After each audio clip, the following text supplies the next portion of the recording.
Good evening, ladies, gentlemen, and others. Once again, welcome to the Talking Spaces podcast, East Africa edition. This time we're having guests from the region. Usually it's just us here in Uganda, but today we're having our esteemed guests from the National Lesbian and Gay Human Rights Commission of Kenya. You're welcome to Uganda, first of all. Thank you. I hope you have had a nice time in the few days you've been here. And of course, our sister over there, who is Ugandan, but also from, elsewhere, but works with us here. So this is the true East African or African edition of the Talking Spaces. I will begin by just asking them to say a line about who they are, their name, their preferred name, and what is their passion. And I'll start with, let me start over there. Hi everyone, my name is Buky. I'm an African feminist and an SRHR advocate. And I'm passionate about many things, especially sleeping. Oh, sleeping. Oh, wow. Nice, yes. And I'm Njeri from Kenya. I'm a feminist human rights lawyer, working specifically on LGBTQ work and advocacy. And I am passionate about travel and gin and tonic. I like that. Yes. Hi everyone, my name is Lulu. I'm from Kenya. I'm an advocate of the High Court of Kenya. I work at the National Gay and Lesbian Human Rights Commission. I'm a feminist, a human rights activist, and more specifically when it comes to advancing the rights of LGBTQI+ persons in Kenya and the region. I'm passionate about money. Yeah, like deeply. Economy. When money wants to find someone, like it just comes sit close to me. Yes. Yeah. So, as usual, I am your alternate host, Jeffrey, from Uganda Key Populations Consortium. I don't know, I'm very confused about my passions, but my passion is basically just getting people to tell the truth. I hate lies. Just tell the truth about everything. And truth is going to have, is one of the key things we're looking for in this conversation today. Let me just set the background of why we're having an East African edition today. Quite recently, in Uganda, we've had a couple of decisions from the courts, from our courts, from the Constitutional Court of Uganda and also from the Appeal Court. One was the reservation of the name for Sexual Minorities Uganda, as we're all aware, and the other, the big one, was about making the decision about whether the Anti-homosexuality Act of 2023 is constitutional. I'm not going to go deep into what those decisions were. We have Buky here who's going to help us unearth what was problematic with that particular decision on the Anti-homosexuality Act in Uganda.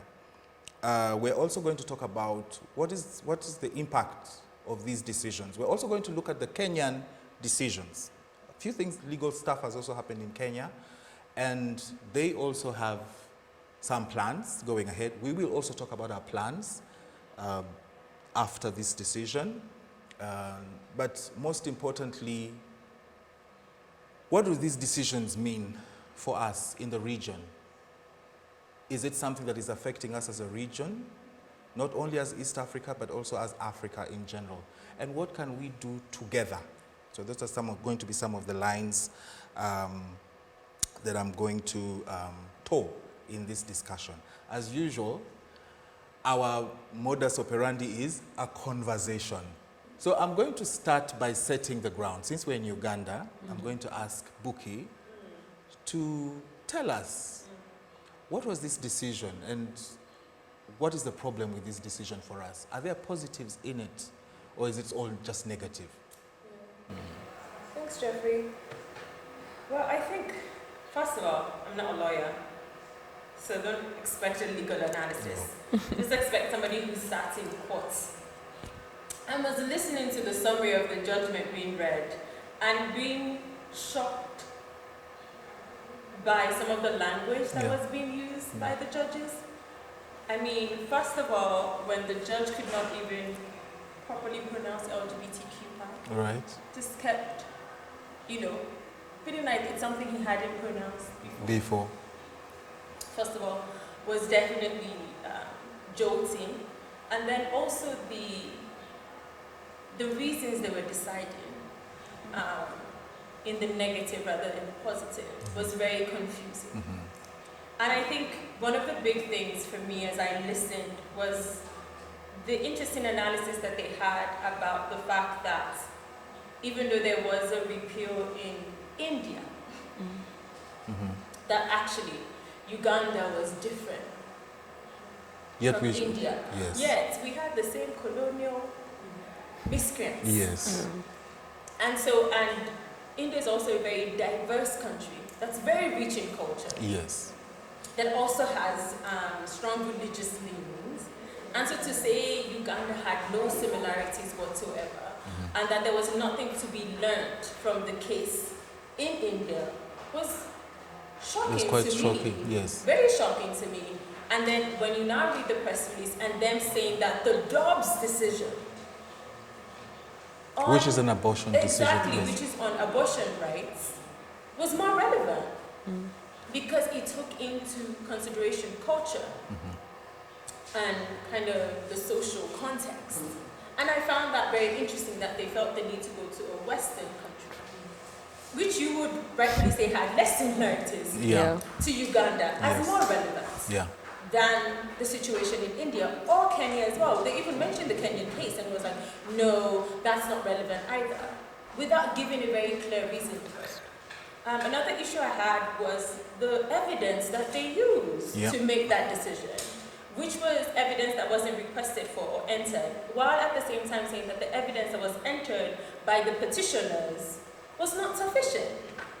So where did that evidence come from? We're talking about promotion and recruitment of children. That was not what was being decided at the time. Yeah. That was all based on hearsay. That was all based on alleged. It was all alleging. Exactly, information. And that was why you were making a decision. And I think for me, what really broke my heart, especially as somebody who, was part of like HIV work, moving into SRHR, is the way that they were using data on HIV. And really talking about it as this public harm and saying things like that anal sex is harmful and that this law was needed to be able to protect the general public from the spread of HIV. Yes. And that was so disconcerting. Yes. Especially because Uganda had been a leader in this work. I mean, the strides Uganda has made in addressing HIV across the continent was very significant. And so to see these kind of language being used in law was very demoralizing and heartbreaking to me because I truly felt that, how did we get here?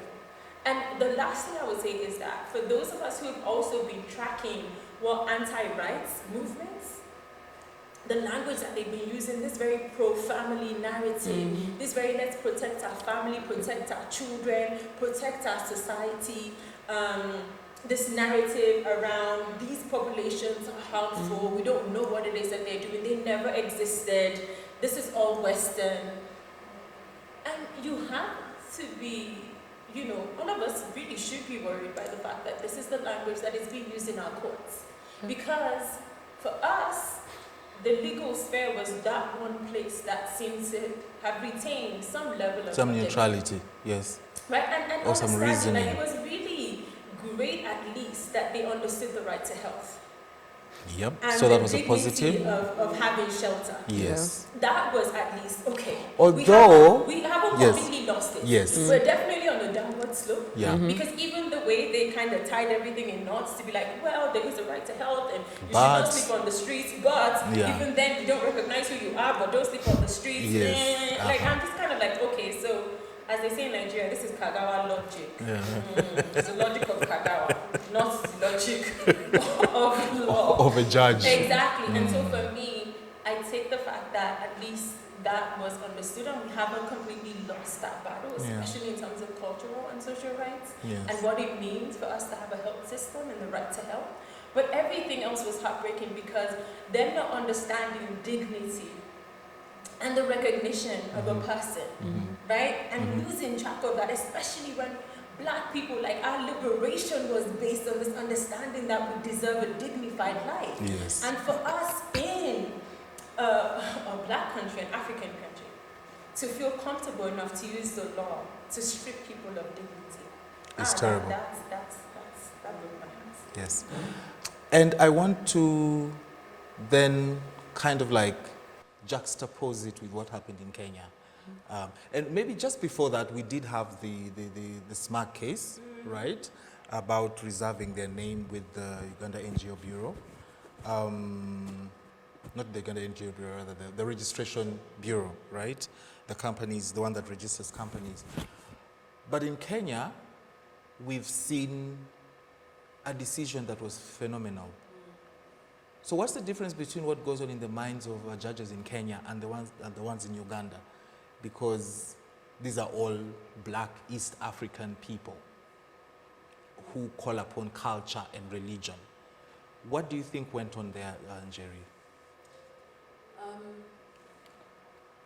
I hesitate to try to figure out what happens in a Kenyan judge's mouth. Yes, but contextually, do you think your judges are more liberal? Are they more, are they less conservative, should we say?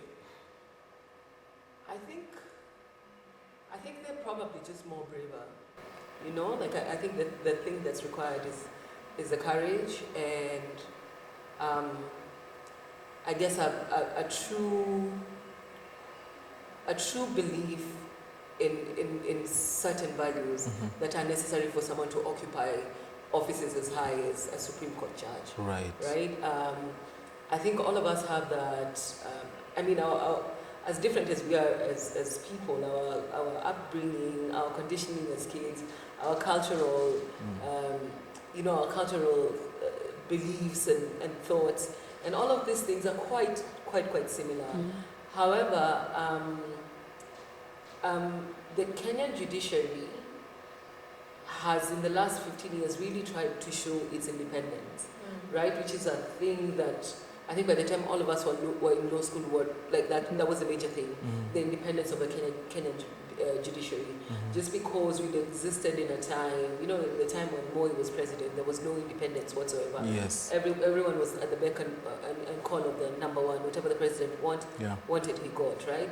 And so we quickly after, and when Kibaki became president, one of the major things was changing our constitution. Yes. That's how Kenya got the 2013 constitution that's rather progressive. But then also really trying to steep the public institutions in a place of good governance and social order, right? And so there's that. And by the time we were going to court in 2013, I like to reference that when legal went to court in 2013 after being denied registration, we've been observing the courts for a while. Yes. And we've been looking at the judgments that were coming out of the court system, even at that time. And two cases I like to reference is that around 2012, the Kenyan Atheist Society had wanted to register. And of course, the Christian professional lawyers, the whole bandwagon. I wonder if that would have worked here. Yes, go on. Yes. Yeah, and everyone opposed it. But the decision that came out of court was that they were within their rights to register. Because in the ways that the Constitution protects everyone's rights to religion, it also does protect everyone's rights to not conform to any religion or not belong to any religion. So they were granted registration. That was just before we went to court. Another interesting one had been, there was a group called the Mombasa Republican Council that had been wanting to secede the coastal strip of Kenya from mainland Kenya. And they had been going on this campaign called Pwani Kenya and had wanted to be registered. Court also granted them registration. They said, it's not illegal what you people are thinking about. Yes. People might not necessarily like it, but you should be able to form an association. This is your conscience. Yes. Absolutely. And so these are two of the cases that we were looking at and we're just like, yeah, absolutely. If this court can make similar decisions, then we probably would trust it. Yeah. Would trust it to try to apply itself and to try to apply the law. And so that's what we did. That's when we filed the case in 2013. We won at the High Court. in 2015. In 2018, the judgment was appealed by the government and the NGO Coordination Board. We went to the Court of Appeal. We won again at the Court of Appeal, just basically the court saying the very same thing. Yes. That any person in Kenya has the right to join or form an association of any kind, as highlighted in the Constitution. And you know, obviously there was opposition again by the government and the Kenya Christian Professional Forum and whoever else, and we went to the Supreme Court and we presented our case as we had all these other times, and finally last year we got that major win. So it has been a long time within the legal system. Yeah.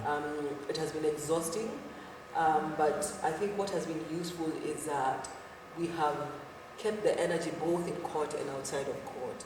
So in the ways that we do the litigation, the legal advocacy within the court system, we're also working outside of it. We're working with media, we're putting out stories, we're sharing data, we're sharing research so that the court does not have to only exercise what it sees in front of it, because whatever the decision of court, people must still go home, people must still leave. So we're in the business of changing the hearts and minds, you know, of people then that would interact with our community.